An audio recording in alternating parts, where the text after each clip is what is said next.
안녕하십니까. 혼란한 정치 시사 이슈를 술술 풀어보는 송국근의 혼술이 보내드리는 대선판 들여다보기 대들보 1월 8일 토요일 오후에 인사드립니다.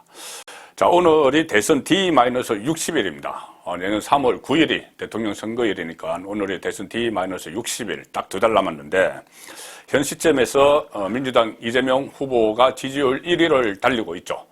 물론 이재명 후보의 지지율이 올라가서 그런 것이 아니고 이재명은 박스권에 갇혀 있는데 윤석열 후보의 지지율, 국민의힘 윤석열 후보의 지지율이 하락을 하면서 그 하락한 지지자들이 일부는 중도층에 또 일부는 안철수 후보, 국민의당 안철수 후보 쪽에 갔습니다. 그래서 안철수 후보가 상당히 지지율이 높게 나오는 이 상황인데 어쨌든 이 추세 그대로 가면은 60일 후에 이재명 정부가 탄생할, 이재명이 당선될 가능성이 상당히 커지죠. 자, 재집권을 할 수 있다. 그런 자신감이 겉으로는 막 보이고 있는데 이재명 캠프에서 단 하나 이재명 캠프에서 가장 크게 우려하는 것은 있습니다. 뭐냐면 윤석열 안철수 후보 단일화입니다. 자, 윤석열 안철수 후보 단일화가 어떤 효과를 낼지 대선판을 어떻게 완전히 확 바꿔놓을지 제가 지금부터 객관적인 데이터에 의해서 설명을 드리겠습니다. 그리고 민주당이 지금 후보 단일화, 야권 후보 단일화에 바짝 긴장하고 불안감을 느끼는 이유는 바로 20년 전 2002년 대선 때 지금 문재인 정부의 시즌 1이죠. 노무현 정부가 탄생하는 과정에서 후보 단일화가 이루어졌기 때문입니다. 자, 그때 이 노무현 당시 후보 가까스로 극적인 경선을 거쳐서 대선 후보가 됐지만 민주당의 대선 후보가 됐지만은 그 이후에 지지율이 떨어지면서 후보 교체론에 시달렸습니다. 지금 윤석열과 비슷하죠. 지지율이 떨어지면서 후보를 확정된 뒤에 지지율이 떨어지면서 후보 교체론에 시달렸는데 그것을 돌파구로 선택한 것이 노무현이 승부수로 선택한 것이 정몽준 후보와의 단일화였죠. 정몽준과의 단일화였는데 정몽준을 여론조사에서 정몽준에게 이겨서 결국 대통령이 됐습니다. 자, 그런 것을 지금 알고 있는 사람들, 이재명 캠프 주변에 많이 가 있죠. 친노 출신들, 이해찬부터 그렇습니다. 상당수가 그쪽에 이재명 캠프에 가 있는데 그 사람들은 20년 전 일종의 역트라우마라고 할까요? 20년 전의 그 일이 떠오르면서 지금은 상대 진영에서 그 일이 벌어질지도 모른다.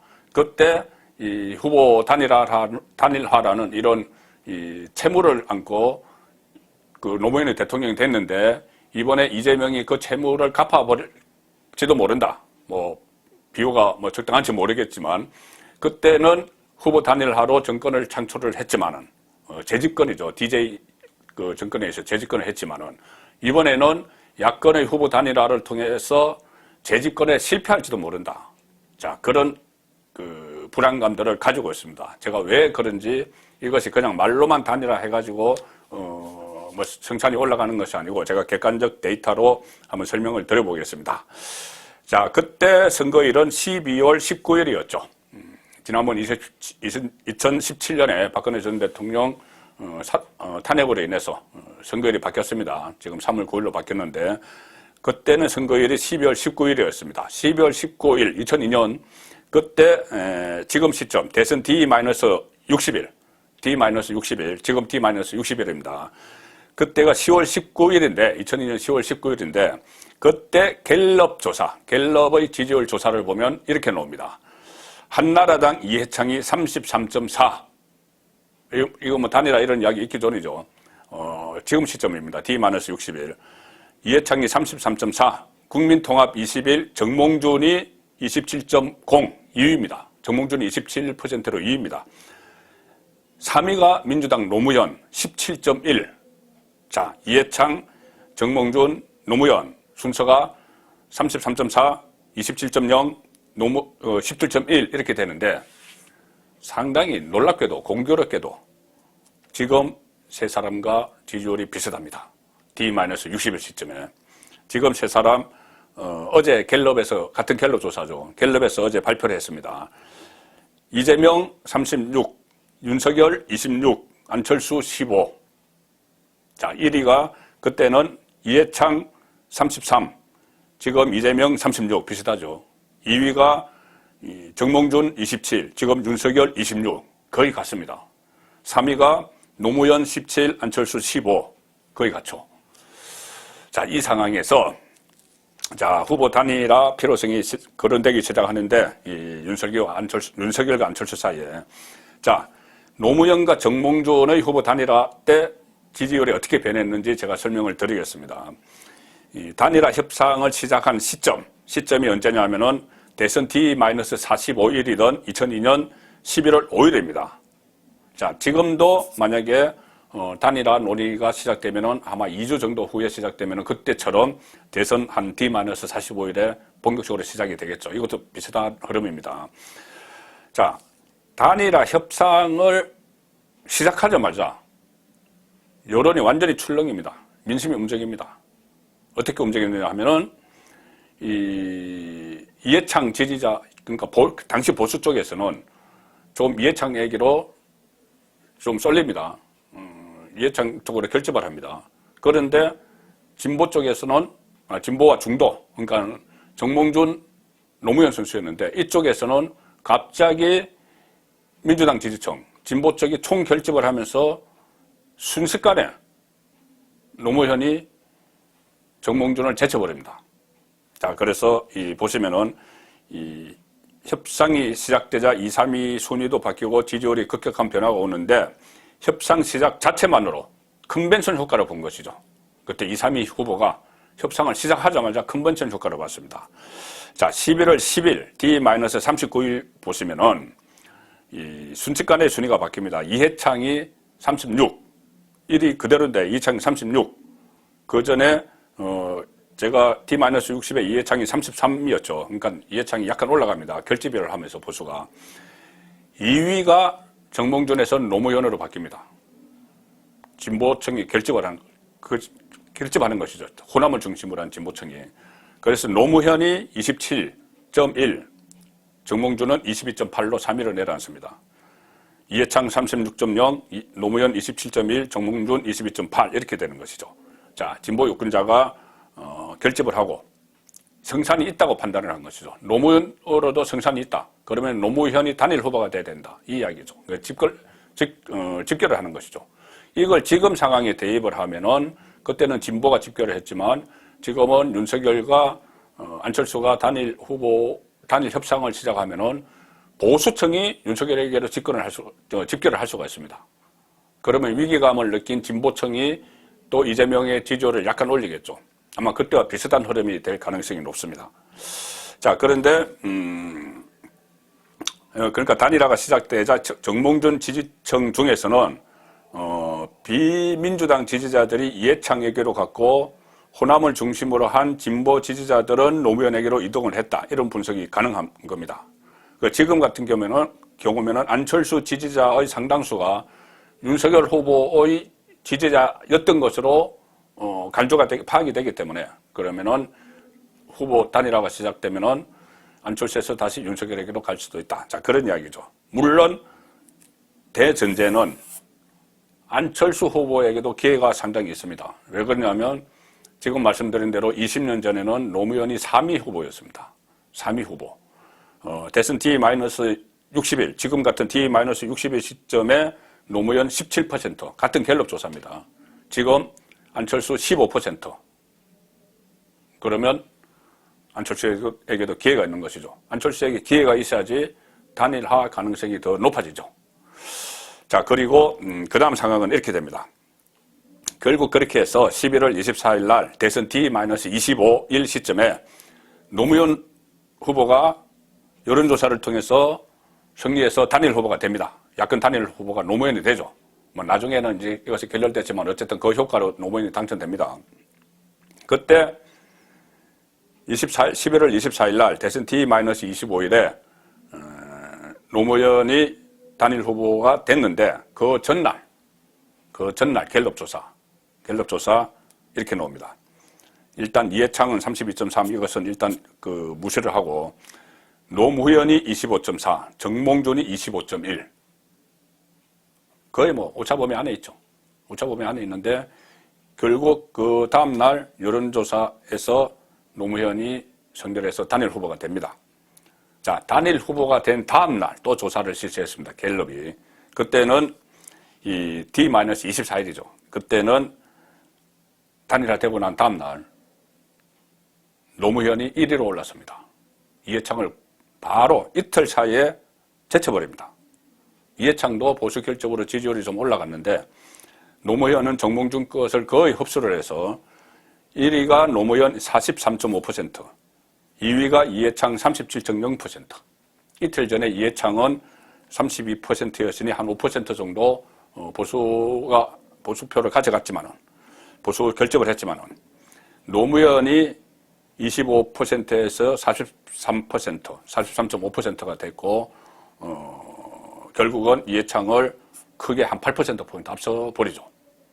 자, 이 노무현의 43.5%, 그러면 이틀 전에 25.4%였고, 정몽준이 25.1%니, 이 둘을 합치면, 산술적으로 그냥 합치면은, 노무현이 50.5%를 받아야 되는데, 43.5%를 가져온 것은 상당히 단일화 효과가 큰 겁니다. 이 단일화 한다고 해서 1 플러스 1이 2가 되는 건 아니죠. 1 플러스 1이 1.5만 돼도 성공인데, 여기는 거의 1 플러스 1이 거의 한 1.7, 8, 이 정도 된 결과가 왔기 때문에 노무현이 그때 이후에 쭉 앞서가다가 결국은 대선에서 득표율, 이번엔 지지율이 아니고 득표율이죠. 48.9, 노무현이 48.9%를 얻어서 이해창의 46.6%에 앞서서 대권을 잡았죠.